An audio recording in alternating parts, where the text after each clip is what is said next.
임한 바람이여 나의 구원이 그에게서 나는 도다 나의 영혼아 잠잠히 하나님만 바라라 나의 소망이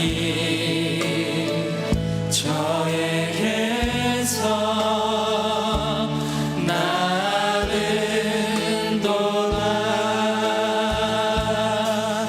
오직 주만이 나의 반석 나의 구원이시니 오직 주만이 나의 산성 내가 요동치 아니하리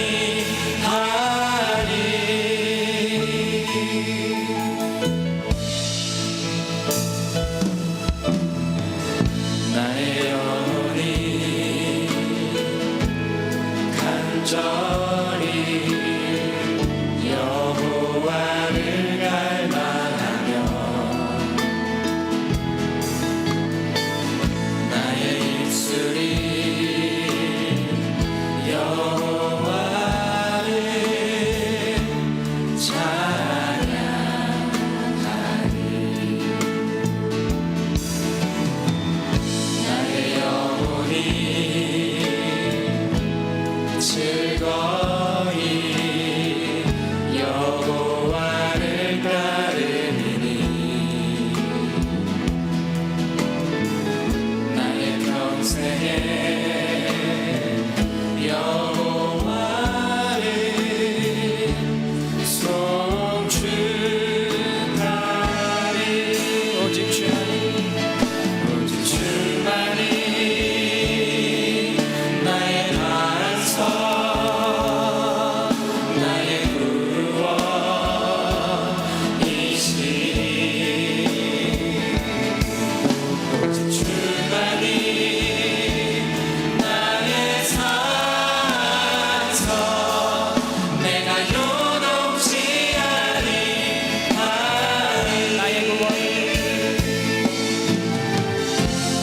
나의 구원 나의 영광 하나님께 있으니 내 힘의 반석과 피난처 되시네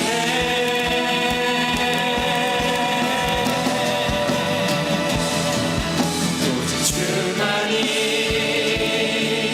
나의 반석 나의 구원이시니 오직 주만이 나의 산성 내가 요동치 아니하리 오직 주만이 내가 주만이 나의 반석 나의 구원이시니 오직 주만이 나의 산성 내가 요동치 아니하리 이 시간에 같이 기도하겠습니다. 기도할 때 우리 약함들을 좀 내어놓고 나아갔으면 좋겠습니다. 주님, 우리가 약함 가운데 주님 몸부림치며 주님을 찾고 알기 위해서 나아갑니다. 주님을 예배하기 위해서 달려나갑니다. 아버지 하나님, 이 약함 중에 주님을 찾을 때 우리를 더욱더 뜨겁게 깊이 있게 만나주시는 주님 더욱더 발견할 수 있도록 인도해 주시고, 하나님 우리 안에 혹시나 주님과 나 사이에 아직도 치워버리지 못한 것들이 있다면 이 시간 예배 가운데 온전히 치워버리고 나아갈 수 있도록 인도해 주옵소서. 우리 주님의 이름 한번 뜨겁게 부르고 같이 기도하겠습니다. 주여, 하나님 아버지, 예배 가운데 함께 하시는 주님 너무나도 감사를 드립니다.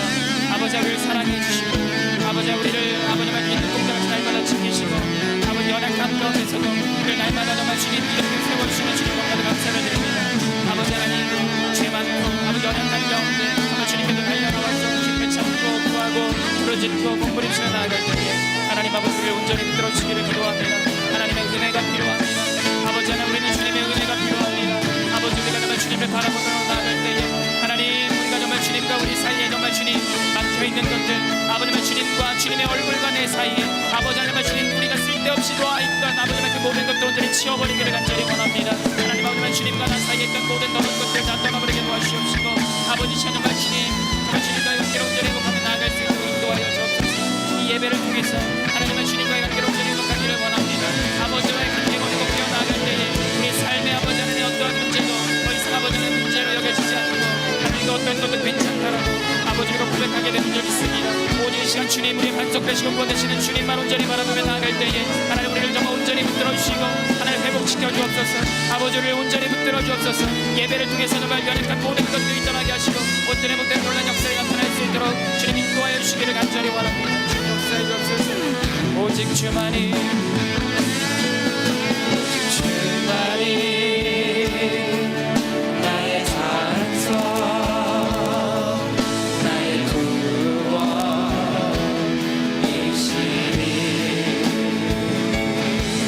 오직 주만이 나의 찬송, 내가 요동치 아니하리. 오직 주만이,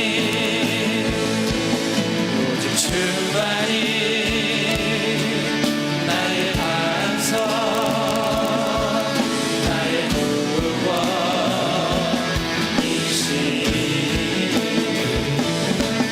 오직 주만이 나의 산성, 내가 요동치 아니하리. 내가 요동치 아니하니. 내가 요동치 아니하리. 내가 요동치 아니하리.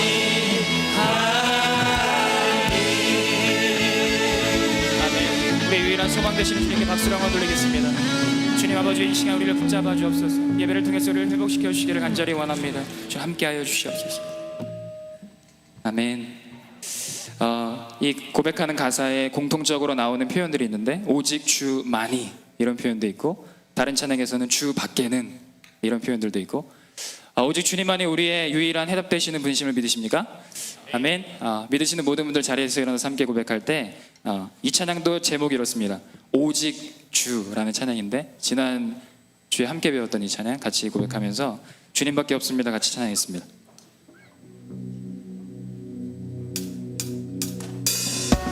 우리 박수로 나갈까요?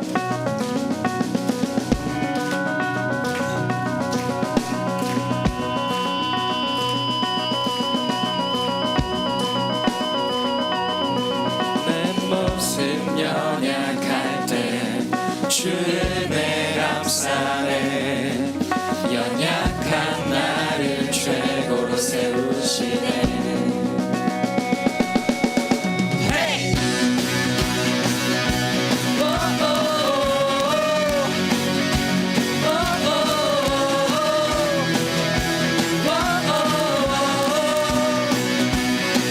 내 영혼 충만하고 내 마음 감동해.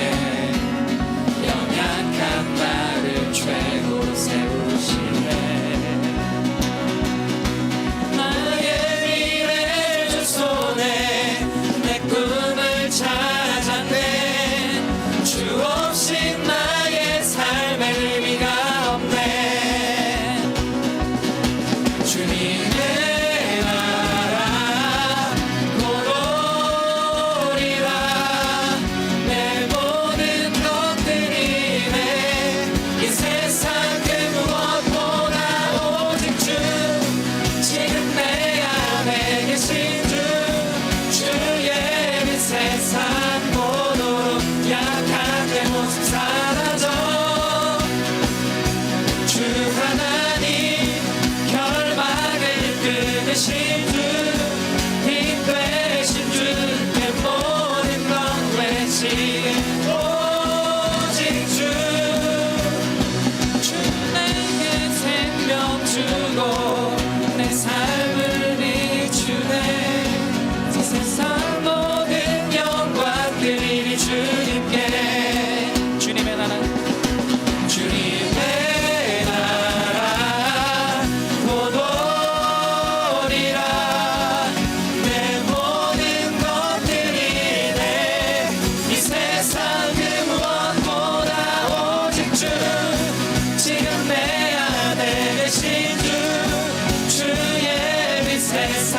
보도록 약한 내 모습 사라져 주 하나님 결박을 끊으신 주 빛 되신 주의 모든 것 외치네 오직 주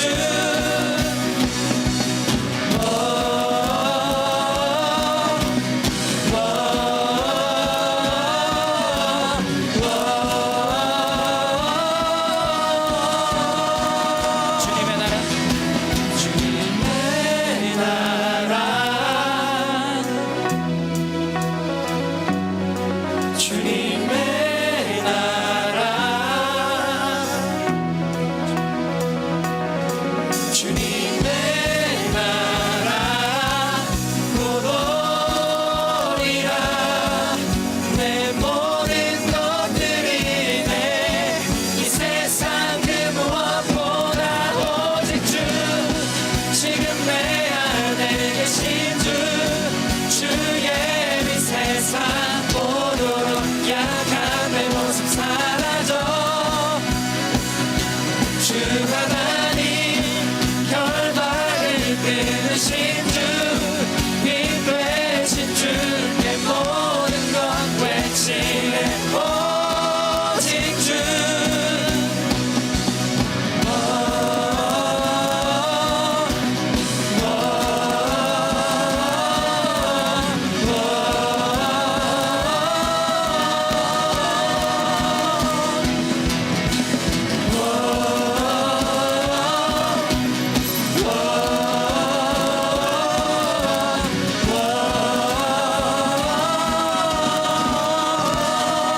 주님께서 우리를 펴실 줄 믿습니다. 아버지 넘어져 있는 우리를 주님의 은혜로 온전히 세워주실 줄 믿습니다. 아멘. 이 시간 우리가 붙들 만한 것은 주님의 은혜뿐임을 믿습니다. 그 주님의 은혜가 넘어져 있고 쓰러져 있는 우리에게 새 힘 주시고 성령께서 어떤 일 하시냐면 우리의 마음을 바꿔주시는 일 하시더라고요. 우리 마음이 바뀔 때 우리의 삶도 바뀌게 될 줄 믿습니다. 그 역사하실 주님을 기대하면서 다시 한번 찬양할 때 우리 좋으신 하나님 같이 찬양했습니다. 좋으신 하나님.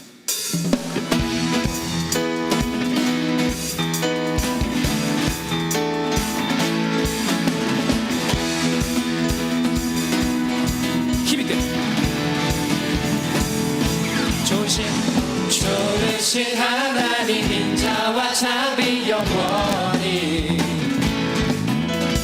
좋으신 하나님 인자와 자비 영원히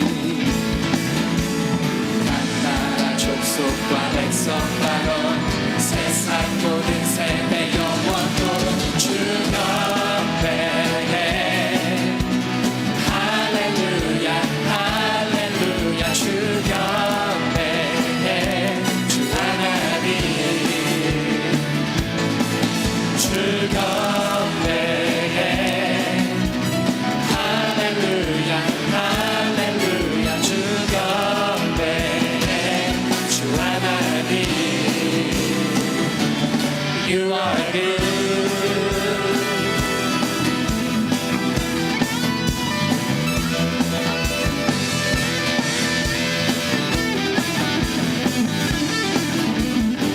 좋으신 하나님 좋으신 하나님 인자와 자비 영원히 좋으신 하나님 인자와 자비 영원히 각 나라 족속과 백성 바로 세상 모든 세대 영원토록 주 경배해 할렐루야 할렐루야 주 경배해 주 하나님 주 경배 주 경배해 할렐루야 할렐루야 주 경배해 주 하나님 한 번 더 주 경배 주 경배해 할렐루야 할렐루야 주 경배해 주 하나님 You are good Yes you are yes you are yes you are So good so good Yes Yes, you are, yes, you are, yes, you are. You are good all the time, all the time. You are good, you are good all the time, all the time. You are 믿는 만큼 you are good all the time, all the time. You are good, you are good all the time, all the time. You are good. 준비되셨죠? 함성. Hey, hey, hey. 좋으신 하나님 인자와 자비 영원히 좋으신 하나님 인자와 자비 영원히 한 나라 족속과 백성 만원 세상 모든 세대 영원토록 주 옆에 할렐루야 할렐루야 주 옆에 주 하나님 주 옆에 할렐루야 할렐루야 주 옆에 주 하나님 마지막으로 주경배. 주 옆에 할렐루야 할렐루야 주 옆에 주 하나님 주 하나님 주 하나님 You are good.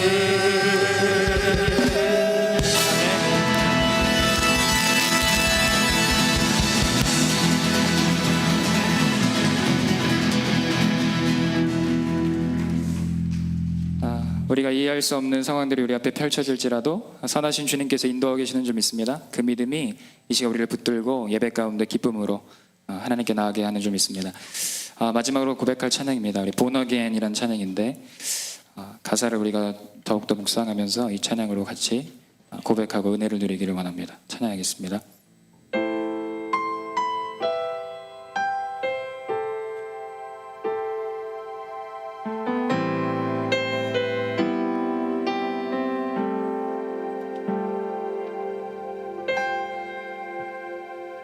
주 안에서 내 영혼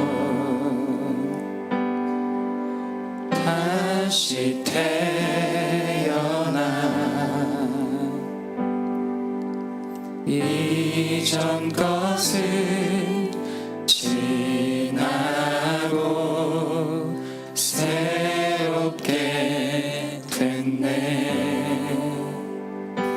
죄로 물든 내 모습 예수와 함께 죽고 부활 생명 내 안에 새로운 삶이 열렸네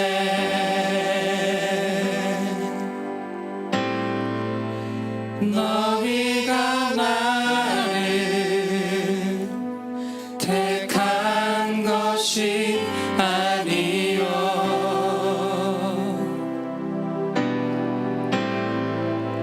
내가 너희를 택하여 세웠나니 오직 내 안에 오직 내 속에 그리스도가 사네 오직 내 삶에 오직 내 맘에 그가 주인 되셨네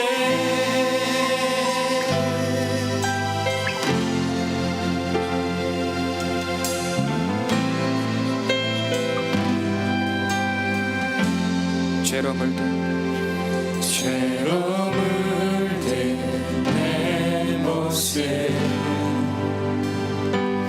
예수와 함께 죽고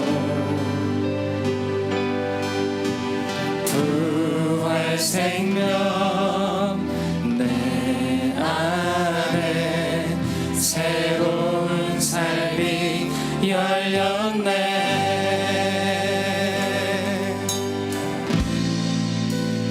너희가 나를 택한 것이 아니요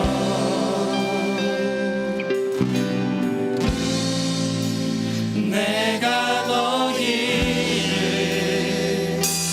택하여 세워나니 오직 내 안에 오직 내 속에 그리스도가 사네.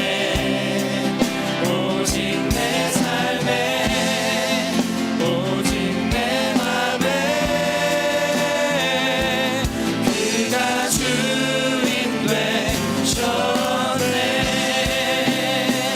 내 생명 그 안에 그의 생명 내 안에 나의 삶이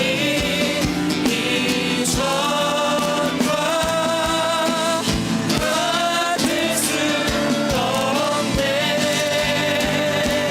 내 생명 그 안에 그의 생명 내 안에 나의 삶이 이전과 같을 수 없네. 오직 내 안에 오직 내 속에 그리스도가 사네.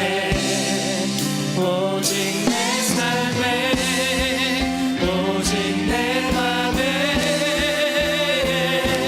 그가 주인 되셨네. 오직 내 안에 오직 내 속에 그리스도가 사네. 오직 내 삶에 오직 내 맘에 그가 주인 되셨네. 내가 그리스도와 함께 십자가에 못 박혔나니 그런즉 이제는 내가 산 것이 아니요 오직 내 안에 그리스도께서 사신 것이라. 이제 내가 육체 가운데 사는 것은 나를 사랑하사 나를 위하여 자기 몸을 버리신 하나님의 아들을 믿는 믿음 안에서 사는 것이라. 아멘. 우리 이 말씀 붙들고 계속해서 예배함으로 나가겠습니다. 우리 자리에 앉아서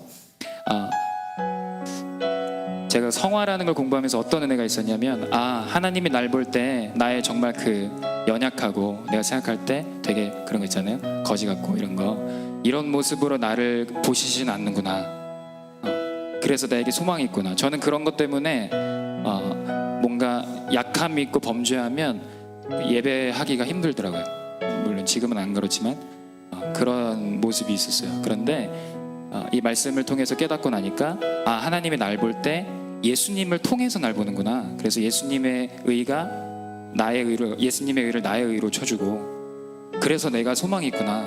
난 아무것도 없는데 예수님의 의가 내 의가 되니까 내가 주님 앞에 담대하게 나아갈 수 있구나. 그런 소망이 생겼어요. 그런 믿음으로 오늘 예배 가운데 달려나오셨습니까? 우리 옆에 있는 분들 한번 바라보세요. 거지 같을 수 있지만 예수님을 통해서 보면 사랑할 수 있고 그 의가 드러나죠. 그죠? 우리 같이 축복하겠습니다. 하나님 사랑에 예수님 닮아갈 수 있도록. 하나님 사랑에 울타리 안에서 오늘도 내일도 난 너를 나를 사랑해 하나님 축복에 울타리 안에서 오늘도 내일도 난 너를 축복해. 그 렌즈를 끼고 세상에서 가장 아름다운 말들로 세상에서 가장 아름다운 마음으로 나는 널 사랑해 나는 널 축복해 하나님 사랑으로 너를 축복해. 축복합니다.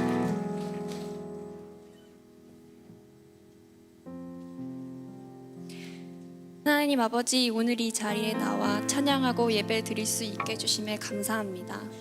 주님만을 우선순위로 두길 다짐했지만 살아가면서 주님의 얼굴 앞에 수많은 우상을 두고 살았던 우리의 연약함과 죄를 불쌍히 여겨주시고 용서해 주세요.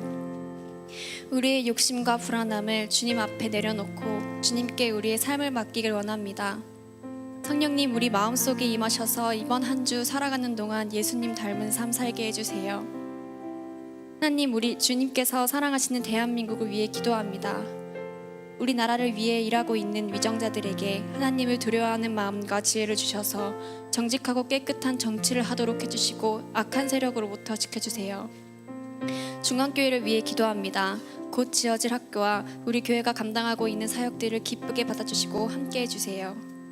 교회를 위해 헌신하시는 사역자들에게 주님의 은혜와 평강을 주시고 특히 설교하시는 서영선 목사님에게 지혜를 주셔서 말씀을 설포하실 때 성령의 역사로 우리의 마음이 변화되는 시간이 되게 해주세요. 주님 앞에 준비한 예물을 드립니다. 이 예물 기뻐 받아주시고 주님께서 필요하신 사역에 온전히 사용해 주세요. 모든 순간 주님께서 함께 하실 줄 믿으며 예수님의 이름을 기도드렸습니다. 아멘.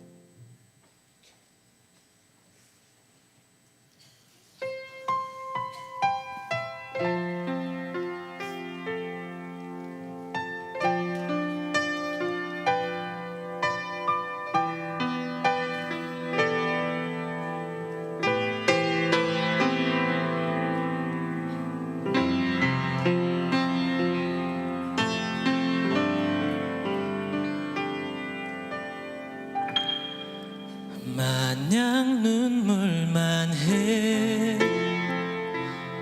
흘리는 거울 속에 비친 내 모습 힘없이 서로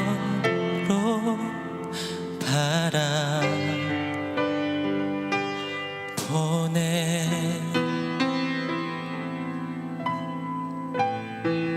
내 맘속 깊은 영혼도 이런 내 마음은 아는지 주님의 이름만 간절히 불러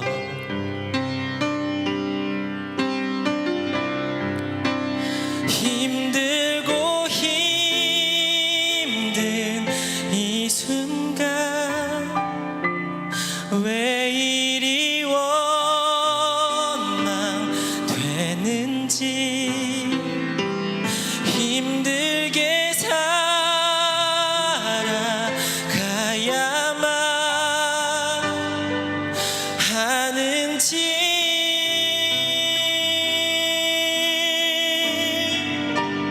흐르는 눈물 닦으며 아픔을 잠재우며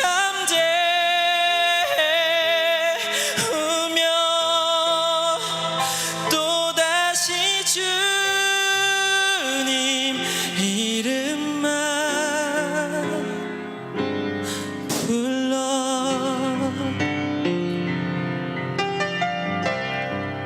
날 위하는 말들조차 외면하려는 내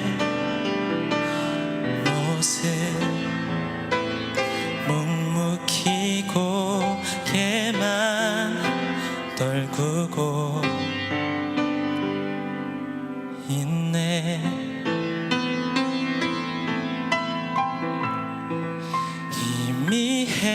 희미해져가는 꿈들도 이런 내 마음을 아는지, 주님의 이름만 간절히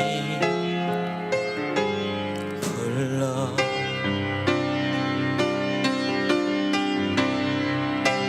힘들고 힘든 이 순간 왜 이리 원망되는지, 힘들게 살아가야만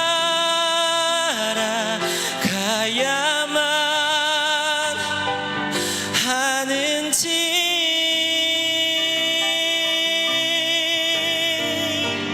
흐르는 눈물 닦으며 아픔을 잠재우며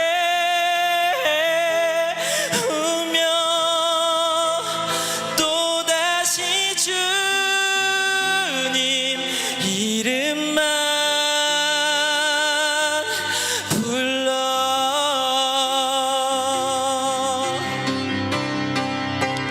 흐르는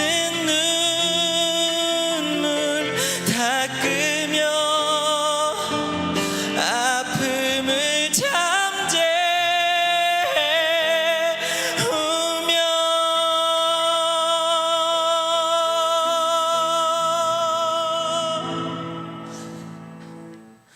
또다시 주님 이름만 불러.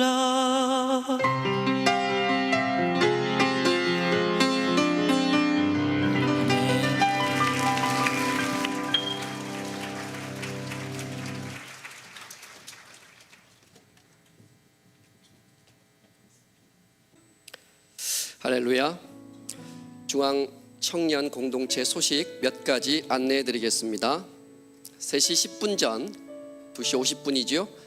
그 시간까지 함께 오셔서 5분 전부터 함께 예배로 준비했으면 좋겠습니다. 6월 한 달 지금 진행하고 있는데요. 참여해 주신 여러분께 감사드리면서 영과 진리로 드려지는 예배가 될 수 있도록 함께 미리 나오셔서 참여해 주시면 감사하겠습니다. 7월 1일입니다. 금주 금요일 7시 30분은 기도 모임으로 함께 참여합니다. 성령 안에서 주님께 기쁨과 감사로 기도회에 함께 참여해 주시는 여러분 되시기를 주님의 이름으로 축복합니다. 오늘 6부 예배 7시 예배는요 청년 헌신 예배로 함께 드리게 됩니다. 지난 한 주부터 여러분께 광고해 드렸는데요. 특별히 오늘은 목장 모임에 함께 참여하시면서 5시 20분까지 교회로 함께 와주시면 감사하겠습니다. 성가대실로 함께 와주시면 준비한 저녁 식사를 함께 하시고 특별 찬양 함께 준비하는 시간 갖겠습니다. 그래서 많은 청년들께서 참여로 또 관심으로 함께 하셔서 청년의 헌신을 하나님께 드리는 귀한 제사가 될 수 있도록 여러분 함께 참여해 주시면 대단히 감사하겠습니다. 네, 오늘 예배에 처음으로 나오신 분 계시거나 또 오랜만에 나오신 분 계시면 예배 후에 바로 앞 우측으로 나오시면 신앙생활 하시는데 저희가 친절하게 안내해 드리도록 하겠습니다. 오늘 우리 하나님께서 우리에게 주신 말씀 함께 여러분과 제가 봉독하겠습니다. 출애굽기 20장 4절에서 7절 말씀입니다. 너를 위하여 새긴 우상을 만들지 말고 또 위로 하늘에 있는 것이나 아래로 땅에 있는 것이나 땅 아래 물속에 있는 것에 아무 형상이든지 만들지 말며 절하지 말며 그것들을 섬기지 말라. 나 여호와 너의 하나님은 질투하는 하나님인즉 나를 미워하는 자의 죄를 갚되 아비로부터 아들에게로 3, 4대까지 이르게 하거니와 나를 사랑하고 내 계명을 지키는 자에게는 1000대까지 은혜를 베푸느니라. 너는 너의 하나님 여호와의 이름을 망령되이 일컫지 말라. 나 여호와는 나의 이름을 망령되이 일컫는 자를 죄 없다 하지 아니하리라. 아멘. 할렐루야. 예, 반갑습니다. 제가 이렇게 보니까 2층이 굉장히 많이 부흥을 했어요. 이러다가 1층 숫자보다 더 많아질 것 같습니다. 1층 분발하셔야겠습니다. 제가 질문 하나 드리고 말씀 시작하겠습니다. 사랑하는 청년 여러분, 여러분들이 지금 연애를 하고 있다고 가정을 해보겠습니다. 물론 쉽지 않은 일이겠지만 가정은 해볼 수 있지 않겠습니까? 가정을 해보자는 겁니다. 애인에게 선물을 줍니다. 내가 사주고 싶은 것을 줍니까? 아니면 애인이 갖고 싶은 것을 선물을 줍니까? 식사를 하러 갑니다. 내가 사주고 싶은 것을 먹으러 갑니까? 애인이 먹고 싶은 것을 먹으러 갑니까? 영화를 보러 갑니다. 내가 보여주고 싶은 영화를 보러 갑니까? 애인이 보고 싶은 영화를 보러 갑니까? 어떻습니까? 될 수 있으면 상대가 원하는 것을 해주려고 배려하고 계십니까? 진짜 그렇습니까? 제가 장담하는데 아닐 겁니다. 그렇게 믿고 싶은 겁니다. 제가 질문을 좀 바꿔볼게요. 지금 내 애인이 제일 갖고 싶은 거, 제일 하고 싶은 거, 제일 원하는 것이 뭡니까? 여러분 알고 계십니까? 당연히 모르죠. 애인이 없으니까. 있는 분들께 여쭙는 겁니다. 그리고 가정해보는 거는 괜찮잖아요. 연인끼리 만약에 오늘 앉아 계신다면 제가 하나, 둘, 셋 하면 한번 이야기해보는 겁니다. 남자는 여친이 제일 원하는 거, 여자는 내가 제일 원하는 거, 이거를 하나, 둘, 셋 하면 이야기를 해보는 겁니다. 자, 준비되셨습니까? 하나, 둘, 셋. 꼭 하실 필요는 없습니다. 그냥 해보는 겁니다. 여러분은 여러분 애인이 제일 원하는 것이 무엇인지 아마 1%도 모를 겁니다. 남자들에게 여쭤볼게요. 지금까지 정말 여자친구가 원하는 선물만은 사주셨습니까?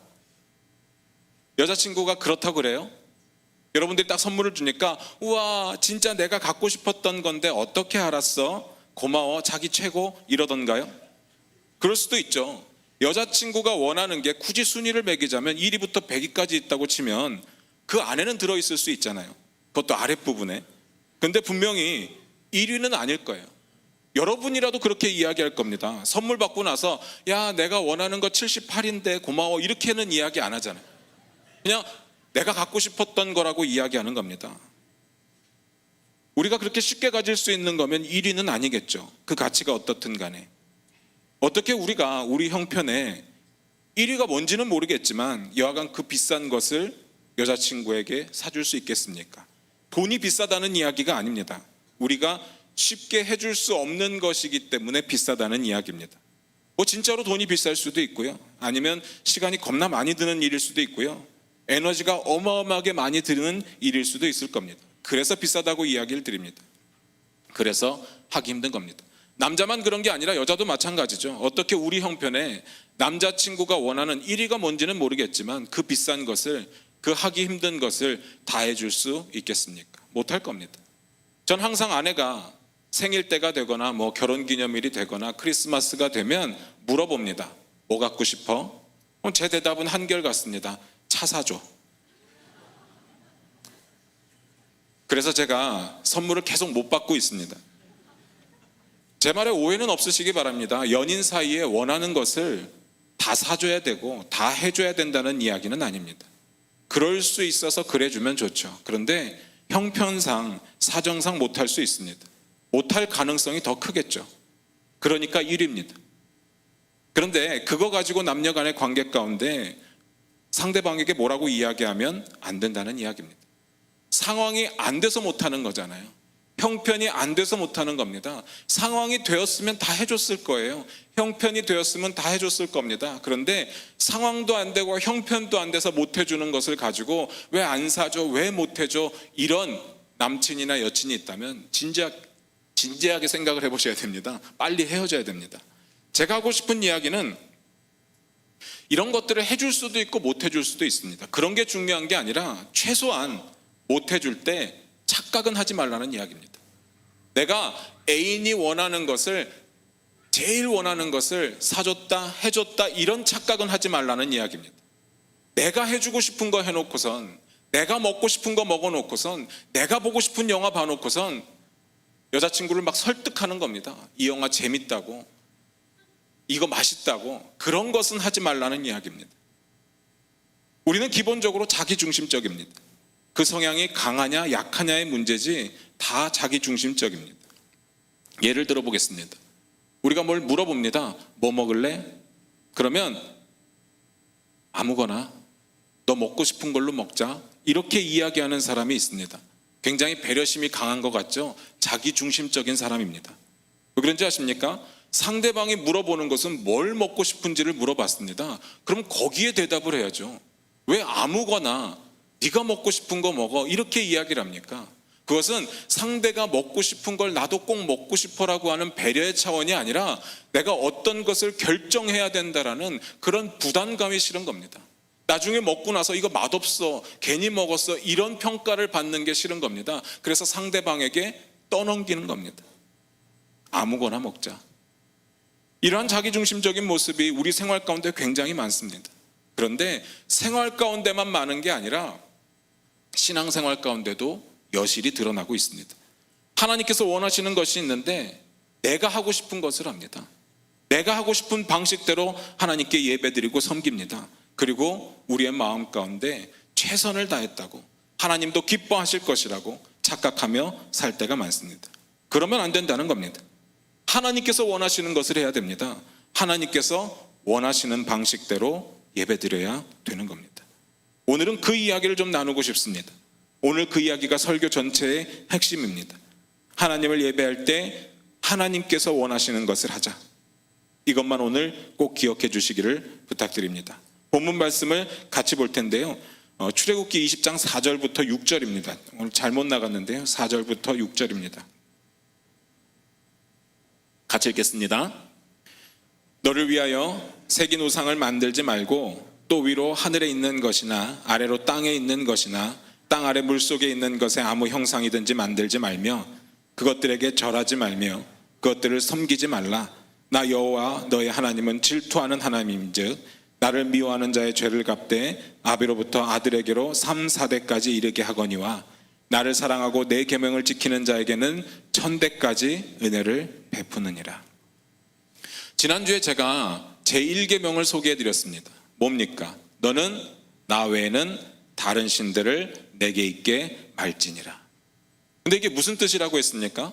너는 내 얼굴 앞에, 다시 말해서 너와 나 사이에 너의 욕심과 두려움의 결과물들을 두지 말라 라는 뜻이라고 했습니다. 신은 하나님 한 분입니다. 다른 신은 없습니다. 그러니까 다른 신을 두고 싶어도 둘 수가 없습니다. 그런데 우리는 뭘 둡니까? 우리가 마치 신처럼 여기는 우리 욕심과 두려움의 산물들, 결과물들을 두는데 그걸 제거하라고 이야기하는 겁니다. 그래서 하나님과 나와 친밀한 관계를 맺고 싶다는 하나님의 뜻을 여러분들에게 전해드렸습니다. 오늘은 제2계명입니다. 제2계명은 뭡니까? 너를 위하여 새긴 우상을 만들지 말라 라고만 알고 있는데 잘 보시면 2계명이 거기서 끝나지 않습니다. 그 뒤로 더 있습니다. 또 위에 하늘에 있는 것이나 아래로 땅에 있는 것이나 땅 아래로 물속에 있는 것에 아무 형상이든지 만들지 말며 그것들에게 절하지 말며 그것들을 섬기지 말라. 여기까지가 제2계명입니다. 우리가 보통 우상을 만들지 말라 이것만 기억하고 있으니까 헷갈리는 겁니다. 보수적인 분들, 옛날 분들은 이렇게도 이야기하시는 분들이 있습니다. 조각 자체가 안 된다는 겁니다. 어떤 형상 자체를 만들어 놓는 것이 안 된다고 이야기를 합니다. 그런 이야기가 아닙니다. 그게 만약에 그 이야기라고 한다면 예술하시는 분들은 큰일 난 겁니다. 맨날 하는 게 그런 건데 어떡합니까? 그리고 저 같은 사람은 손이 둔해서 뭔가를 만들어낼 수가 없습니다. 저 같은 사람들에게는 해당되는 이야기가 아니라는 겁니다. 그런 이야기가 아닙니다. 한번 보겠습니다. 오늘 제2계명의 의미를 이해하기 위해서 가장 중요한 키워드가 있습니다. 4절 가장 처음에 나오는 단어인데요. 너를 위해서라는 단어입니다. 이걸 꼭 기억하셔야 됩니다. 너를 위해서. 이 단어를 기억하고 있어야 이 계명의 의미를 정확하게 파악할 수 있습니다. 키워드가 뭐라고요? 너를 위해서. 제가 지난주에 죄의 근본적인 원인이 뭐라고 했습니까? 두 가지 말씀드렸습니다. 뭡니까? 욕심과 두려움이라고 했습니다. 이 욕심과 두려움이 결국은 하나라고 했습니다. 동전의 양면과 같이 이쪽 끝은 욕심이고 저쪽 끝은 두려움이라고 했습니다. 오늘은 이 이야기를 좀 더 구체적으로 나눌 텐데요. 두 가지 사건을 한번 살펴보겠습니다. 물론 이 사건은 우상과 관련된 사건입니다. 왜 하나님께서 이 사건들을 통해서 우상을 섬기지 말라고 말씀하시는지를 알게 될 겁니다. 첫 번째입니다. 같이 보겠습니다. 출애굽기 32장 1절부터 6절입니다. 한번 찾아보겠습니다.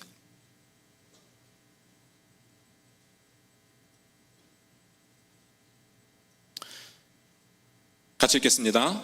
백성이 모세가 산에서 내려옴이 더딤을 보고 모여 아론에게 이르러 가로되 일어나라 우리를 인도할 신을 우리를 위하여 만들라.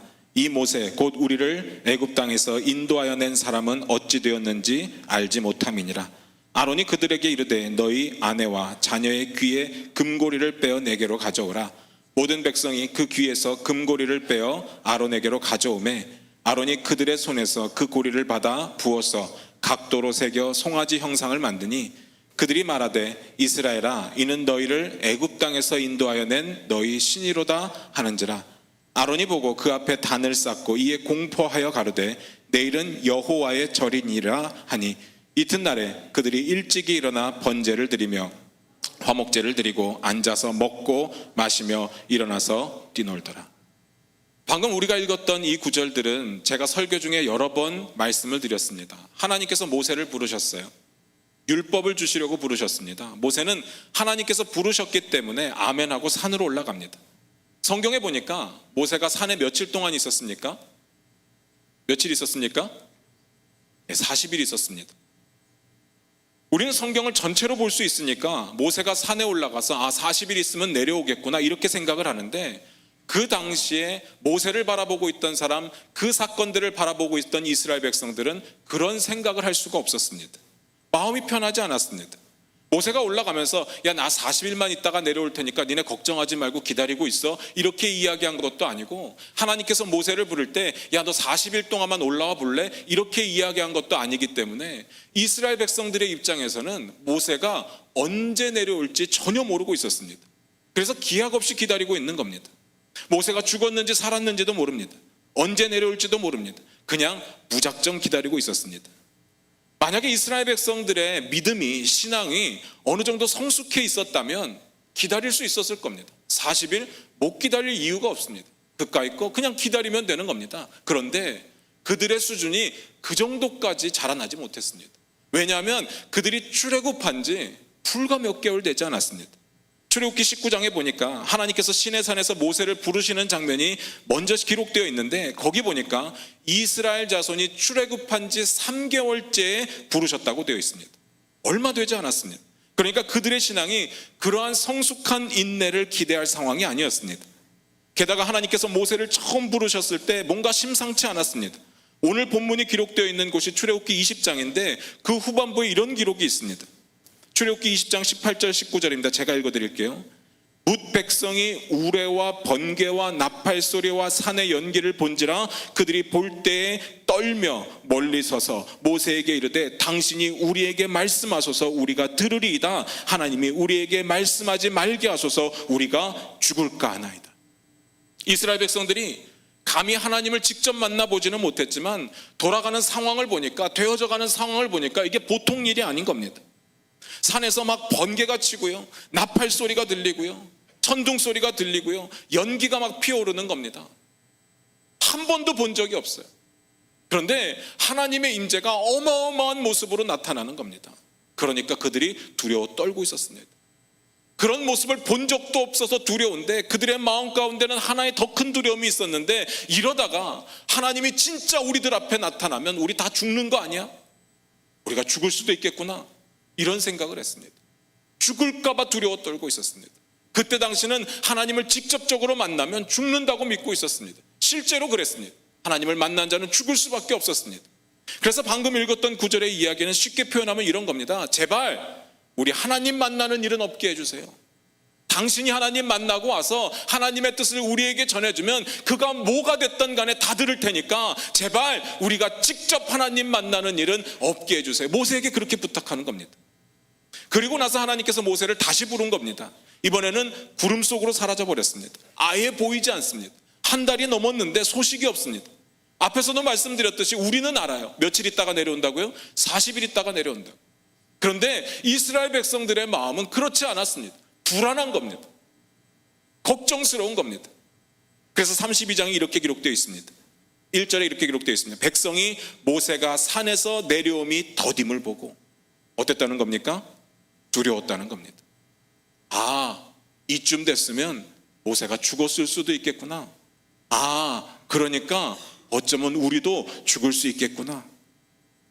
아니면 상황이 이 정도 됐으면, 이 정도로 감감무소식이면 하나님이 우리를 버리고 떠나지는 않았을까? 이러한 두려움이 그들 가운데 가득했습니다. 그래서 어떻게 합니까? 32장 1절을 다시 한번 읽어봅니다. 같이 읽겠습니다. 백성이 모세가 산에서 내려옴이 더딤을 보고 모여 아론에게 이르러 가로되 일어나라, 우리를 인도할 신을 우리를 위하여 만들라. 이 모세 곧 우리를 애굽 땅에서 인도해 낸 사람은 어찌 되었는지 알지 못함이니라. 방금 읽었던 구절에서요, 눈에 띄는 단어가 하나 있어야 됩니다. 제가 앞에서 이 계명의 키워드가 뭐라고 했습니까? 너희를 위하여. 자, 이 계명의 키워드가 너희를 위하여라고 한다면 방금 읽었던 32장 1절에 우리 눈에 띄는 단어가 하나 있어야 됩니다. 뭡니까? 우리를 위하여. 문제는 여기 있는 겁니다. 이스라엘 백성들이 모세가 늦게 내려오니까 죽었다고 생각을 해요. 그리고 그들이 내린 결론이 뭔가 하면 우리를 위하여 신을 만들자. 놀라운 것은 새로운 신을 만들겠다는 이야기가 아닙니다. 저희가 1계명에서 봤던 것처럼 뭐 다른 신들을 만들어내고 바알과 아세라 만들어내고 이런 이야기가 아니라 하나님을 만들겠다는 겁니다. 하나님을. 32장 4절에 보니까 이렇게 기록되어 있습니다. 잘 들어보세요. 이스라엘아, 이는 너희를 애굽 땅에서 인도하여 낸 너희 신이로다 하는지라. 그들은 하나님 한 분을 섬기고 있었습니다. 하나님께만 제사 드리고 있었습니다. 그래서 그들은 하나님을 만들기로 결정한 것입니다. 다른 신을 만드는 게 아니라 하나님을 만들기로 결정했습니다. 충격적입니다. 하나님의 창조물인 송아지로 표현한 것도 문제가 되죠. 그런데 진짜 더 큰 문제는 무언가 하면 자기네들을 위하여 자기네들의 신을 만들겠다. 하나님을 자기네들 구미에 맞도록 튜닝하겠다는 이야기입니다. 이스라엘 백성들 입장에서 보면 하나님을 형상으로 만들어 놓으면 편한 게 한두 가지가 아닙니다. 일단 눈에 보이니까 안 보일 때보다는 훨씬 더 마음이 편하죠. 저와 여러분도 뭔가 그런 확신이 있었으면 좋지 않겠습니까? 그래서 자꾸 보기 원하고요, 자꾸 음성 듣기 원하고요, 뭔가 하나님의 사인을 얻기를 원하잖아요. 하나님의 말씀 가운데 이해 안 되는 게 있으면 좀 이해 안 되는 대로 내버려둬도 되는데, 아니면 목사님을 찾아와서 물어보고 그래도 되는데, 그게 확실하지 않고 자기가 설득되지 않으면 계속해서 불안해하는 겁니다. 뭔가 확실한 것을 자꾸 원하게 됩니다. 이스라엘 백성들이 애굽에 있을 때 맨날 눈에 보이는 신들을 섬겼습니다. 그런데 자기들이 지금 믿고 따르고 있는 신은 보이지가 않습니다. 영 불편해요. 뭔가 찜찜합니다. 믿어도 믿은 것 같지가 않아요. 그런데 형상을 만들어 놓으면 뭔가 확신이 갑니다. 아, 저기 있구나, 하나님 저기 있구나, 이러겠다는 겁니다. 뿐만 아니라 이렇게 만들어 놓으면 하나님께서 자기들을 떠나거나 버릴 수가 없습니다. 지금 그들이 두려운 게 뭐예요? 감감무소식이니까, 하나님의 음성이 들리지 않으니까, 하나님의 모습이 나타나지 않으니까 우리 버리고 떠난 거 아니야? 애굽에서 탈출을 했는데 갈 때도 모르고 어떻게 해야 될지 모르니까 그들이 하는 이야기가 뭔가 하면 우리를 인도할 신을 만들어내라, 이야기입니다. 근데 형상으로 만들어 놓으니까요, 하나님이 떠날 이유가 없습니다. 항상 들고 다닐 수 있잖아요. 어디든지 데리고 갈 수 있고요, 원하는 데 놔둘 수가 있습니다. 형상으로 만들어 놓으면 편한 게 한두 가지가 아닙니다. 또 금으로 만들었으니까 보기에도 좋잖아요. 일단 폼이 납니다. 사람들에게 보여주기도 그럴싸합니다. 다른 민족들은 다 어마어마한 신상들이 있는데 자기네들만 없었습니다. 뭔가 꿀리는 것 같아요. 뭔가 없어 보입니다. 그런데 금으로 블링블링하게 만들어 놓으니까 내세울만 하잖아요. 송아지지 않습니까? 엄청난 금으로 만들었어요. 이스라엘 백성들이 애굽에서 떠나올 때 애굽 사람들이 막 금을 주면서 나가라고 했거든요. 그걸 다 모아갖고 금을 만들었으니까, 송아지를 만들었으니까 엄청 크지 않겠습니까? 또 그 송아지 형상이 마음에 안 들면 실증 나면 어떻게 하면 됩니까? 나중에 소로 바꾸면 됩니다. 아니면 사자로 바꿀 수도 있어요. 마음대로 원하는 대로 바꿀 수 있습니다. 가장 중요한 것은 그 송아지는 자기들을 죽일 수가 없습니다. 그들이 두려웠던 것 두 번째가 뭐였습니까? 하나님께서 자기들을 직접 만나면 내가 죽을 수도 있겠구나, 우리가 죽을 수도 있겠구나. 그런데 송아지 앞에 아무리 알짱거려도, 아무리 왔다 갔다 해도 송아지는 위협하지 않습니다. 이 모든 것을 한마디로 성경은 뭐라고 이야기를 했는가 하면 너희를 위하여 새긴 우상이라고 표현합니다. 너희를 위하여 새긴 우상, 그건 안 된다는 이야기입니다. 우리를 위하여 드리는 예배가 안 된다는 이야기입니다. 예배의 초점이 우리에게 맞추어지면 안 됩니다. 예배의 초점은 오직 하나님께 영광 돌리고 하나님께만 찬양 올리고 하나님만을 기쁘시게 해야 되는 겁니다. 우리가 은혜 받으려고 예배 드리는 거 아닙니다. 우리가 힘을 얻으려고 예배 드리는 거 아닙니다. 우리가 힐링을 얻으려고 예배 드리는 거 아닙니다. 예배를 통해 우리가 무언가를 얻으려고 예배 드리는 거 아닙니다.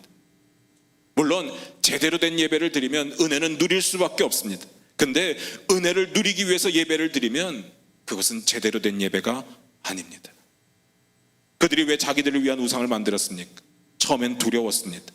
하나님께 버림받을 수 있겠구나, 하나님을 직접 대면하면 죽을 수 있겠구나, 그런 두려움에서 시작했습니다. 그래서 만든 것이 힘을 상징하던 송아지였습니다. 그것도 황금 송아지, 폼나고 그럴듯합니다. 일단 송아지는 절대로 자기들을 안 버린다고 했습니다. 또 자기들을 죽이지도 않는다고 했습니다. 얼마든지 자기네들 마음대로 송아지를 통제할 수 있습니다. 다시 말해서 하나님을 자기네들 손아귀에 넣고 주물럭거릴 수 있게 만들었다는 이야기입니다. 얼마나 편합니까? 하나님을 믿는다고는 하는데 자기들 멋대로 믿습니다. 하나님을 예배한다고는 하는데 자기들 멋대로 예배 드리는 겁니다. 그래서 하나님께서는 너희를 위하여 우상을 만들지 말고 거기에 절하지 말고 그것을 섬기지 말라고 말씀하십니다. 사랑하는 청년 여러분, 우리는 어떻습니까? 혹시 우리의 예배를 우리를 위해서 드리지는 않습니까? 앞에서도 말씀드렸듯이 우리의 은혜와 치유와 형통을 위해서 예배 드리고 있지는 않습니까? 예배 가운데 이런 역사가 있을 겁니다. 여러분들이 하나님만을 믿는다면, 하나님께만 영광 돌린다면 이런 역사가 있을 겁니다. 그런데 왜 우리는 이런 것들을 못 누립니까? 그런데 왜 이러한 치유의 역사가, 형통의 역사가 우리의 예배 가운데 나타나지 못합니까? 예배는 하나님이 초점이 되어야 됩니다. 하나님이 주인공이 되어야 됩니다. 그러면 하나님의 은혜는 흘러넘치게 될 것입니다. 두 번째 보겠습니다. 사무엘상 4장 3절입니다. 같이 보겠습니다. 찾아보겠습니다.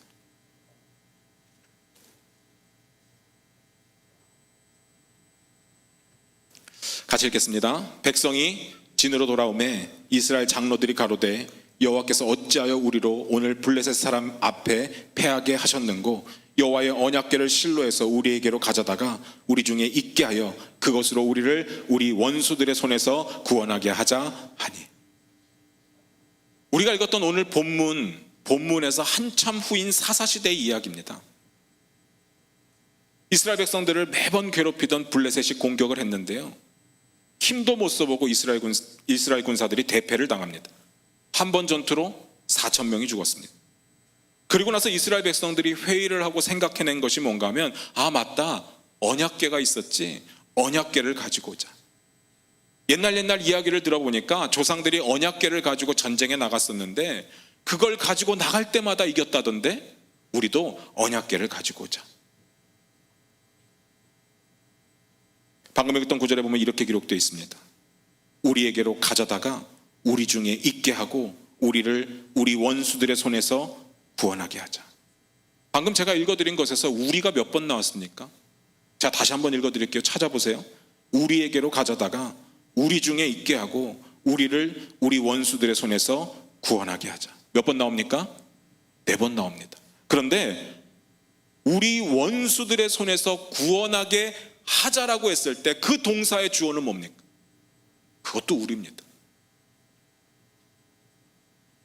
이들의 초점은 오직 우리입니다. 이걸 다른 표현으로 하면 뭡니까? 우리를 위하여 언약궤를 가져오자는 이야기입니다. 이런 발상 자체에 하나님은 없습니다. 언약궤가 조상들을 승리하게 했었으니까 하나님을 찾는 게 아니라 그냥 그 경험 가지고 그 들었던 이야기 가지고 하나님의 능력만이 필요한 겁니다. 언약궤만 가지고 오면 된다. 언약궤만 우리에게 있으면 된다. 그래서 언약궤를 가지고 오는 겁니다. 우리를 위하여 언약궤를 가지고 오자. 우리를 위해서 언약궤를 사용해 보겠다는 겁니다. 하나님은 안중에도 없습니다. 결과가 어떻게 됩니까? 일단 사기 진작에는 성공을 했습니다. 온 이스라엘의 사기가 충천하게 됩니다. 사무엘상 4장 5절부터 7절에 이렇게 기록되어 있습니다. 같이 읽겠습니다. 같이 읽습니다. 여호와의 언약궤가 진에 들어올 때 온 이스라엘이 큰 소리로 외치매 땅이 울린지라. 블레셋 사람이 그 외치는 소리를 듣고 가로되 히브리 진에서 큰 소리로 외침은 어찌미뇨 하다가 여호와의 궤가 진에 들어온 줄을 깨달은지라. 블레셋 사람이 두려워하여 가로되 신이 진에 이르렀도다 하고 또 가로되 우리에게 화로다. 전일에는 이런 일이 없었도다. 이스라엘 백성들의 사기가 얼마나 충천했는가 하면 그 외치는 소리 때문에 땅이 울렸다고 이야기를 합니다. 그리고 진을 각각 세워놨는데 이스라엘 백성들의 진에서 외치는 소리가 블레셋 족속들의 진에서도 들렸다고 이야기를 합니다. 이스라엘 백성들의 사기는 하늘을 찌르듯 올라갔습니다. 그리고 그 상황을 바라보고 있는 블레셋 사람들은 어떻겠습니까? 사기가 땅바닥으로 떨어졌다는 이야기입니다. 그들도 언약궤에 대해서 들어서 알고 있었습니다. 언약궤를 가지고 올 때 그들이 가나안 땅을 어떻게 점령했는지를 들어서 알고 있었습니다. 언약궤가 무시무시하다는 이야기를 그들도 알고 있었습니다. 과거의 전쟁에서 가장 중요한 것은 사기입니다. 한쪽에서 총을 가지고 있고요, 한쪽에서 칼을 가지고 싸우는 전쟁이 아니라면 사기가 높은 곳이 거의 다 이기게 되어 있습니다. 물론 사기라고 하는 것은 여러 가지 요소에 따라서 작용을 합니다. 뛰어난 장수가 있는데 그가 싸움을 굉장히 잘해서 나가서 1대1로 싸우면 다 이긴다. 그러면 사기가 올라가요. 또 왕이 굉장히 덕이 많아서 은혜를 잘 베풀고 전쟁에 승리한 그 군사들을 포상을 잘해준다. 그러면 사기가 올라갑니다. 반대로 먹을 것이 떨어지거나 내부에 분열이 있거나 그러면 사기가 떨어집니다. 그래서 사기가 올라가면 이기고요, 사기가 떨어지면 지게 되는 겁니다. 지금의 경우 일단 과거에 어마어마한 위력을 떨쳤던 언약궤가 이스라엘 진중에 오니까 사기가 올라갔습니다. 이길 준비가 되었다는 이야기입니다. 이스라엘 사기는 최고조에 달했고 블레셋 사기는 땅바닥에 떨어졌으니까 이게 그냥 일반적인 전쟁이라고 한다면 이스라엘이 이길 수밖에 없습니다. 여러분, 황산벌 전투를 기억하십니까? 황산벌 전투가 어느 나라와 어느 나라가 싸운 겁니까? 백제와 신라가 싸운 겁니다. 신라가 백제를 침공했어요. 몇만 명이 침공을 했냐면 5만 명이 침공을 했습니다. 그런데 백제 군사는 5천 명밖에 없었습니다. 상대가 되겠습니까? 백제가 진 싸움입니다. 5만 대 5천, 10대 1의 싸움이잖아요. 사기가 좋을 수가 없습니다. 그런데 백제를 이끌고 있었던 유명한 장군이 하나 있었습니다. 누굽니까? 누구예요? 계백입니다. 계백이 출병을 앞두고 이러는 겁니다. 가족들을 다 불러 모았습니다. 어차피 전쟁 지고 나서 너희들이 적국의 노비가 되면 욕 보일 텐데 그냥 내게 죽자. 그래서 자식하고 아내를 죽여버립니다. 병사들 앞에 그걸 보여줬어요. 그리고 피범벅이 되어서는 병사들에게 외치는 겁니다. 어차피 우리 죽을 거 아니면 잡혀가면 욕 보이느니 다 우리 죽을 때까지 싸우자. 그 장면을 보고 그 말을 들은 병사들이 막 사기가 막 올라가는 거예요. 열심히 싸웁니다. 5만 대 5천인데 4번 싸워서 4번 다 이겼습니다. 대단하지 않습니까? 그런데 대반전의 사건이 있었습니다. 뭔가 하면 신라에 16살짜리 관창이라는 사람이 있었는데 얘가 전쟁을 하는데 막 백제 군사들을 휘짓고 다니면서 싸움을 하는 거예요. 계백이 놀라서 붙잡으니까 야, 이렇게 잘 싸우는 군사가 있었네 하고 얼굴을 딱 보니까 16살이니까 얼마나 어리겠습니까? 애입니다. 애네? 그리고 돌려보냅니다. 그런데요, 관창이 다시 들어옵니다. 그리고 또 휘짓고 싸우는 겁니다. 그래서 계백이 또 붙잡았습니다. 야, 네가 그렇게 죽기를 원해? 내가 죽여줄게. 그리고 죽입니다. 그리고 시체를 돌려보내죠. 근데 이 사건 때문에 신라가 발칵 뒤집히는 겁니다. 야, 16살짜리도 저렇게 싸우는데, 16살짜리도 목숨 걸고 싸우는데 우리가 이렇게 죽을 수 있느냐, 이렇게 질 수 있느냐, 목숨 걸고 싸우자. 그래서 신라가 이겨버립니다. 신라가 삼국을 통일하게 되는 겁니다. 사기라고 하는 게 그런 겁니다. 그때 당시는 전력 이런 거보다 사기가 중요했습니다. 제가 이렇게 말씀드리는 이유는 이스라엘 백성은 사기가 충천에 있었습니다. 언약궤를 자기네 진으로 가지고 왔으니까 이길 만한 충분한 요소가 있었다는 이야기입니다. 전쟁의 결과가 어떻게 됩니까? 대반전이 일어나죠. 져버립니다. 언약궤가 그들이 생각했던 것만큼 어떤 효과도 내지 못했습니다. 어떠한 영향도 나타내지 못했습니다. 오히려 그날 그 전쟁에서 3만 명이 죽어버립니다. 이스라엘 백성들이 왜 언약궤를 자기네 진에 갖다 놨습니까? 자기들을 위해서. 이게 문제였습니다.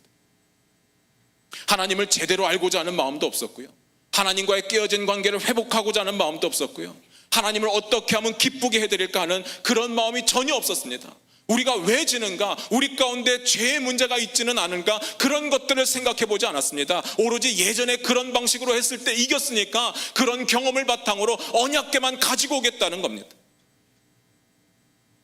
자기들을 위하여 그 형식만을 취했습니다. 이걸 한마디로 이계명에서 뭐라고 한다고요? 너희를 위하여 새긴 우상. 물론 그들이 언약궤를 직접 만들지는 않았죠. 그런데 그게 중요한 것이 아니라 그들이 자기들을 위하여 언약궤를 쓰겠다고 마음속에 다짐하면서, 그래서 가지고 오면서 언약궤를 이용하면서 거룩한 하나님의 언약궤가 우상으로 전락해버린 것입니다. 언약궤 자체가 문제가 있었던 것은 아닙니다.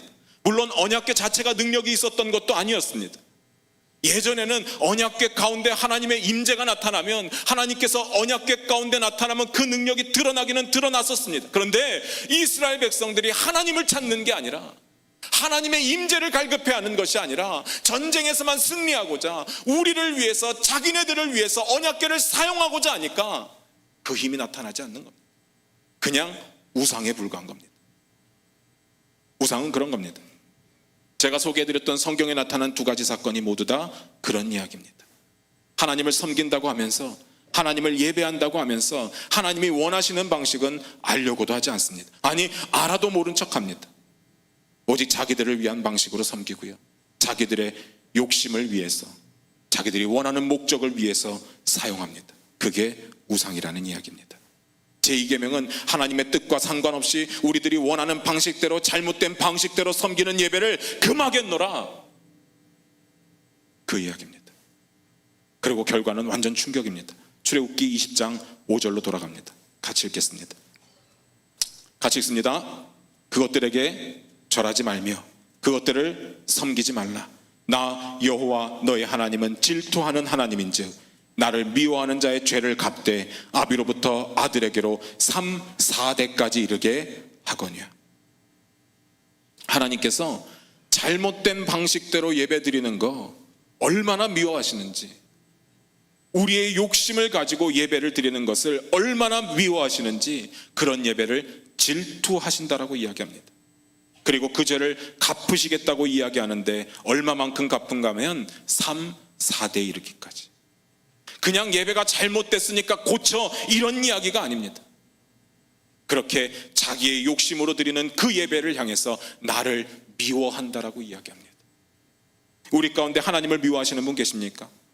여러분 가운데 나 하나님 미워, 하나님 싫어, 하나님 증오해, 그러고 이 자리에 앉아 계신 분 계십니까? 없을 거예요. 그런데 하나님께서는 우리가 만약에 우리의 예배의 목적이 온전히 하나님께만 영광 돌리는 것이 아니라, 하나님만 높이는 것이 아니라, 하나님께만 찬양 올리는 것이 아니라 우리를 위한 목적이 있다면 너희가 나를 미워하는구나, 이렇게 보시겠다는 이야기입니다. 사랑하는 청년 여러분, 저와 여러분 어떻습니까? 정말 하나님이 원하시는 방식대로 하나님을 예배하고 계십니까? 자신 있으십니까? 나를 위해 드리는 예배가 아니라고 장담하실 수 있으십니까? 여러분 스스로 한번 판단해 보십시오. 여러분이 드리는 예배가 진짜 예배입니까? 구약시대는 제사에 대해서 정해진 규정들이 굉장히 많았습니다. 그대로만 하면 됩니다. 물론 마음이 중요한데요, 형식도 굉장히 중요했습니다. 지금 같은 모습은 상상도 못합니다. 예배 시간에 늦을 수 없죠. 엉성한 제물 준비하면 안 됩니다. 무슨 일이 벌어질지 모릅니다. 복장은 왜 그렇게 까다로운지 모릅니다. 준비해야 될 게 한두 가지 아닙니다. 엄청 많았습니다. 그러니까 이렇게 준비를 하다 보면, 하나님이 원하시는 방식대로 준비를 하다 보면 마음이 그리로 가게 되어 있습니다. 물론 나중에는 형식적으로 타락하게 되지만 그렇게 가게 되어 있는 겁니다. 그런데 신약에 오면서 예수님께서 십자가에 달려 돌아가실 때 어떤 일이 벌어집니까? 휘장이 위로부터 아래로 찢어집니다. 이 뜻이 무엇인가 하면 이제부터는 성전에서 더 이상 이런 제사 드리지 말고 너희가 각각의 모인 곳에서 왕같은 제사장의 직분으로 하나님을 예배해도 좋다. 예배의 형식에 대해서 명확한 규정이 없어졌습니다. 사람들이 모인 곳이라면, 하나님을 높일 수 있는 곳이라면 어디든지 예배드려도 좋다. 그래서 형식은 잘 모르겠습니다. 구약시대에는 이러한 규정이 있었는데 신약시대는 그런 게 없어요. 말씀 읽고 찬양했을 것이고 기도했을 것이고 복음도 선포했을 것이고 헌금도 했을 것인데 어떤 형식으로 얼마만큼 어떤 순서대로 했는지 전혀 모르겠습니다. 형식은 아무리 찾아봐도 모르겠어요. 무슨 의미겠습니까? 형식을 뛰어넘으라는 이야기입니다. 예수님께서 예배에 대해서 이렇게 말씀하십니다. 요한복음 4장 23절 24절입니다. 여러분 다 아시는 구절입니다. 제가 읽어드리겠습니다. 아버지께 참으로 예배하는 자들은 신령과 진정으로 예배할 때가 오나니 곧 이때라. 아버지께서는 이렇게 자기에게 예배하는 자들을 찾으시느니라. 하나님은 영이시니 예배하는 자가 신령과 진정으로 예배할지니라. 개역개정판에는 영과 진리로 예배할지니라 이렇게 되어 있습니다. 형식보다 중요한 것이 뭡니까? 신령과 진정으로 드려지는 예배여야 합니다. 이게 중요합니다. 우리의 예배 가운데 신령과 진정이 빠지고 나면 형식만 남게 되고 그게 우상이 되는 겁니다. 방금 어떤 이야기가 어디서 나온 이야기인가 하면 사마리아 여인이 예수님께 물어보는 겁니다. 이 산에서 예배 드리는 게 옳습니까? 저 산에서 예배 드리는 게 옳습니까? 그랬더니 예수님께서 이렇게 말씀하시는 겁니다. 이 산도 저 산도 다 아니야. 형식이 중요한 것이 아니라 하나님이 영이시니까 영으로 진리로 예배해. 간단히 말씀드리면 하나님께서 원하시는 예배를 드리라는 이야기입니다. 하나님의 코드에 맞는 예배를 드리라는 이야기입니다. 뭐라고 이야기를 했는가 보면 하나님께서 영이시니까 너희도 영으로 예배드려. 하나님께서 영이신데 너희가 육으로 예배드리면 안 된다는 이야기입니다. 하나님의 코드에 맞추라는 이야기입니다. 하나님이 원하시는 방식에 맞추라는 겁니다. 하나님의 뜻에 맞추라는 이야기입니다. 우리 마음대로 하라는 이야기가 아니라, 내가 좋아하는 것을 하라는 이야기가 아니라, 내게 관심 있는 것을 하라는 이야기가 아니라 하나님이 원하시는 거, 하나님의 코드에 맞춰서 예배드려라. 예배는 전적으로 하나님을 위한 것입니다. 하나님께만 영광 돌리고 하나님만 홀로 영광 받으시는 것입니다. 예배에 우리를 위한 조건은 무조건 배제돼야 됩니다. 어차피 뭐래도 우리를 위해 살지 않습니까? 신명기에 이렇게 이야기했습니다. 엿새 동안은 힘써 너의 모든 일을 행할 것이라. 우리 어차피 우리 삶을 위해서 살지 않습니까? 엿새 동안은 우리의 삶의 모든 것들을 채우기 위해서 최선을 다할 겁니다. 그러나 최소한 주일은, 최소한 예배는 하나님을 위해서만 드리시기를 주님의 이름으로 축원드립니다. 예배는 하나님을 높이는 일입니다. 예배까지 우리가 들어가면 안 됩니다. 예배까지 우리를 위한 것이 되면 안 됩니다. 그럼 우리의 인생은 전부 다 내 것이 되는 거죠. 성경은 계속해서 말씀하십니다. 여호와를 위하여 단을 쌓아라. 여호와를 위하여 성전을 건축하라. 여호와를 위하여 유월절을 지켜라. 여호와를 위하여 번제를 드리라. 여호와를 위하라고 이야기합니다. 여호와를 위하여 예배를 드리라고 이야기합니다. 예배는 우리를 위한 게 아닙니다. 혹시라도 내가 은혜 받고 싶은 마음이 있습니까? 내가 위로받고 싶은 마음이 있습니까? 내가 복받고 싶은 마음이 있습니까? 내가 잘 되고 싶은 마음이 있습니까? 예배 좀 잘 드리다 보면 내가 취직할 수 있겠구나, 내가 결혼할 수도 있겠구나, 내가 부자 될 수도 있겠구나.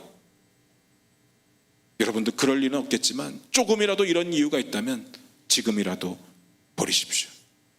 그리고 회개하셔야 됩니다.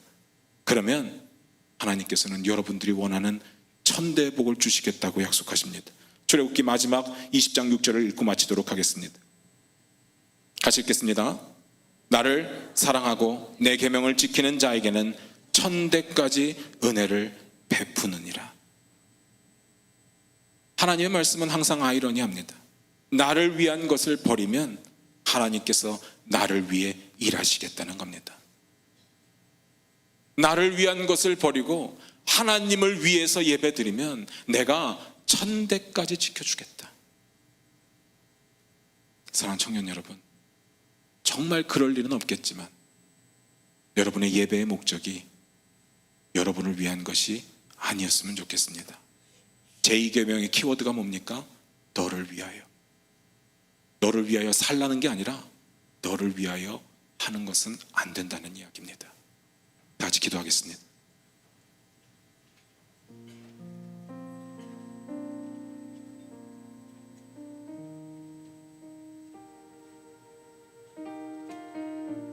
사랑하는 청년 여러분, 저는 이 예배 올라올 때마다 항상 꿈을 꿉니다. 정말 새벽 이슬 같은 청년들이 불꽃처럼 타오르고 하나님만 바라보면서 열광하고 하나님만 생각할 때 눈물 흘리고 하나님께 찬양할 때 가슴 벅차서 하나님께 영광 돌리는 그런 예배를 꿈꿉니다. 여러분의 마음이 저의 마음과 같았으면 좋겠습니다. 여러분의 마음이 하나님의 마음과 같았으면 좋겠습니다. 우리 예배 가운데 혹시나, 그럴 리는 없겠지만 혹시나 내 문제를 예배 잘 드려서 해결받아야지 이러고 있지는 않습니까? 물론 하나님 앞에 다 내려놔야죠. 모든 문제를 내려놔야 됩니다. 우리의 미래까지도 내려놔야 되죠. 그런데 예배의 목적은 그것은 될 수 없다는 이야기입니다. 제가 청년부를 맡고 나서 제일 많이 듣는 이야기가 뭔가 하면 청년들 결혼 좀 소개시켜달라고.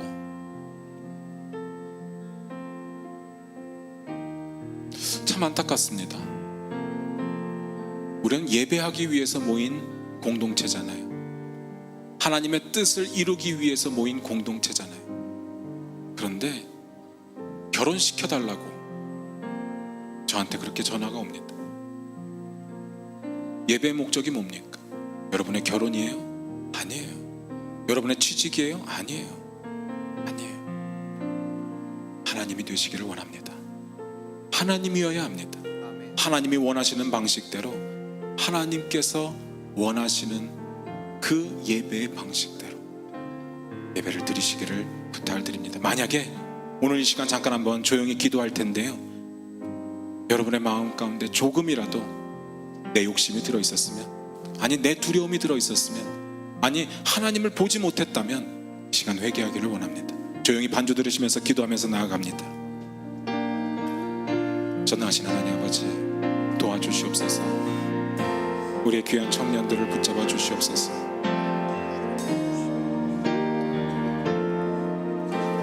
아버지 하나님, 예배를 드릴 때 하나님을 바라보기를 원합니다. 내 문제 때문에, 내 욕심 때문에 하나님을 온전히 바라보지 못할 때가 얼마나 많습니까?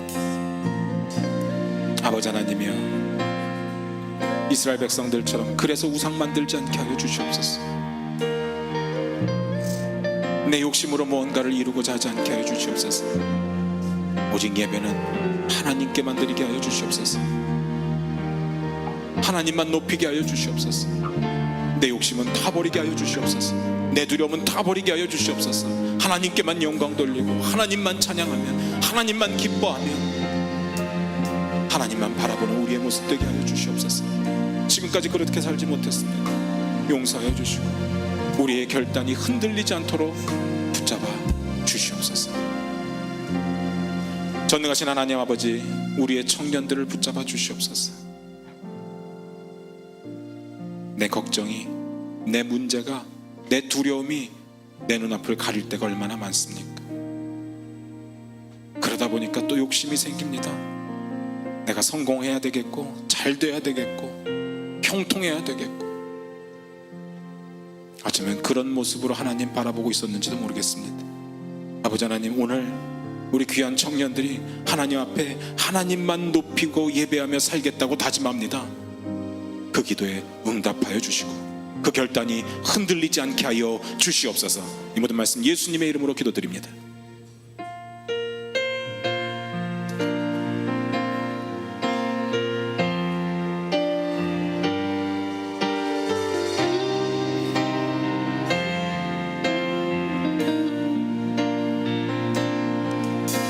우리에게 소원이 하나 있네.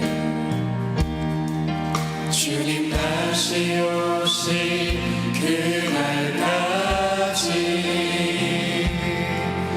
우리 가슴에 새긴 주의 십자가 사랑 나의 교회를 사랑케 하네. 주의 교회를 향한 우리만의 희생과 포기와 가난과 고난 하물며 주님조차 우릴 막을 수 없네. 우리 교회는 이 땅의 희망. 교회되게 예배 되게 우리 사용하소서. 진정한 부흥의 날 오늘 임하도록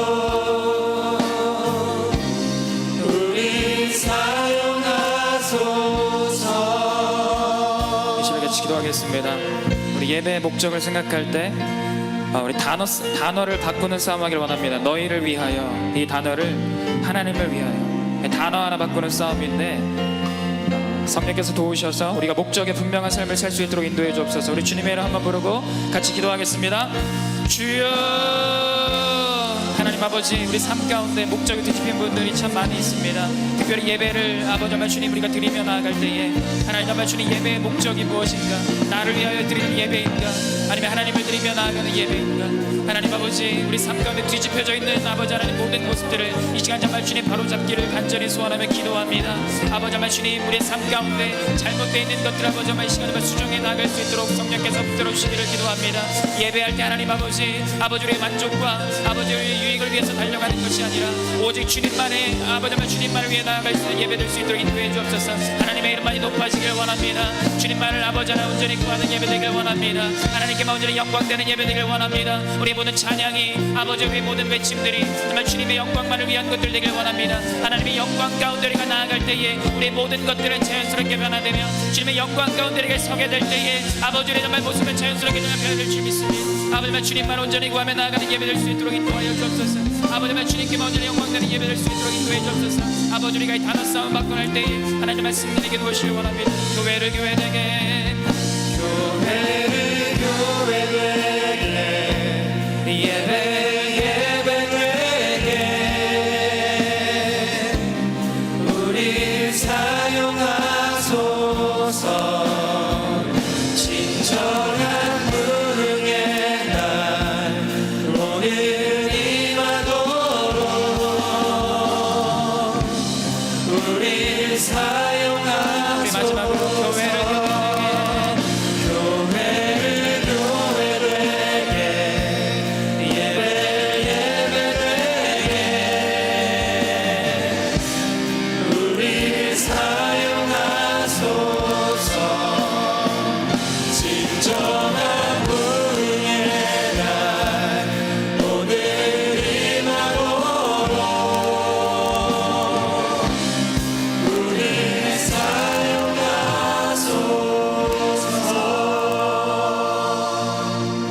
이제는 우리 주 예수 그리스도 은혜와 아버지 하나님의 극진하신 사랑과 성령님의 감화 감동 충만하심이 우리를 위한 예배가 아닌 하나님을 위한 예배를 드리기로 마음속에 다짐하는 중앙의 청년들 머리 위에 이제로부터 영원히 함께 하시기를 축원하옵나이다. 아멘.